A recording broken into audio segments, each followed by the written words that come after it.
Hi అందరికీ, ఎలా ఉన్నారు? బాగున్నారా? నేనైతే చాలా బాగున్నాను. వెల్కమ్ టు మన ఛానల్ మన వాళ్ళతో మనసులో మాట.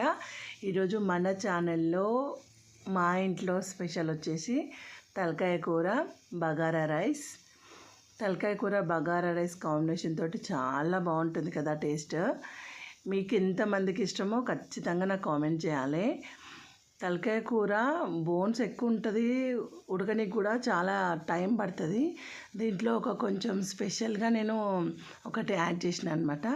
ఎంత టేస్టీ ఉంటుందంటే తలకాయ కూర ఎప్పుడు చేసినా ఇంతే రుచికరంగా, అసలు ఎంత యమ్మీగా ఉంటుందో.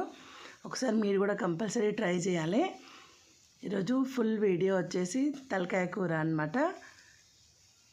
తలకాయ కూర రెసిపీ మీ అందరి కోసము నేను ఎట్లా వండుతా అనేది మీకు చూపిస్తా. మీకు నచ్చితే మీరు కూడా ట్రై చేయండి. నా వీడియో కనుక నచ్చితే లైక్ చేయండి. ఇంకెందుకు లేటు, పదండి వీడియోలోకి వెళ్దాం.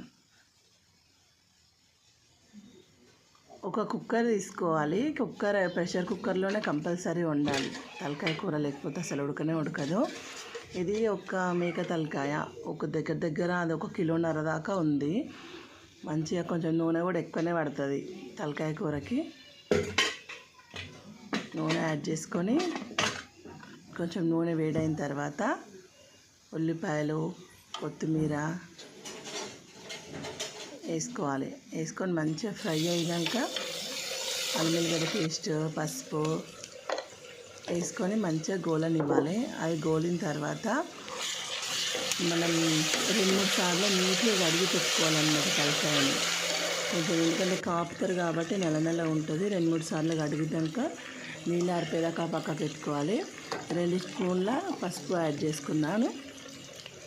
మంచిగా అన్నిటిని మిక్స్ అయ్యేటట్టు మంచిగా కలిపి తర్వాత మన తలకాయను కడిగి పక్కకు పెట్టుకున్న తలకాయను ఇందులో వేసుకొని కలుపుకోవాలి. కొంచెం అంతా బోన్స్ ఉంటుంది కాబట్టి కలపడానికి కొంచెం ఇబ్బంది అవుతుంది. నేను ఇట్లా వేసినట్టు కలిపినాను అనమాట. కుక్కర్ తోటే పట్టుకొని మరలేసిన. స్పూను తిరగాలంటే కష్టం, ఎందుకంటే తలకాయ కాళ్ళు అంటే ఉంటుంది కదా బోన్స్. కుక్కర్ పెద్దగానే ఉండాలి, మరి చిన్న కుక్కర్లో అయితే ఉండలేను. 3 లీటర్స్ ప్రెషర్ కుక్కర్. ఇట్లా మంచిగా కలుపుకున్న తర్వాత ఉప్పు వేసుకోవాలి.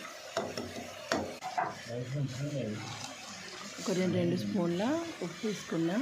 నాకు టేస్ట్కి తగ్గట్టు మా ఇంట్లో తినేంత సాల్ట్ సరిపోతుంది.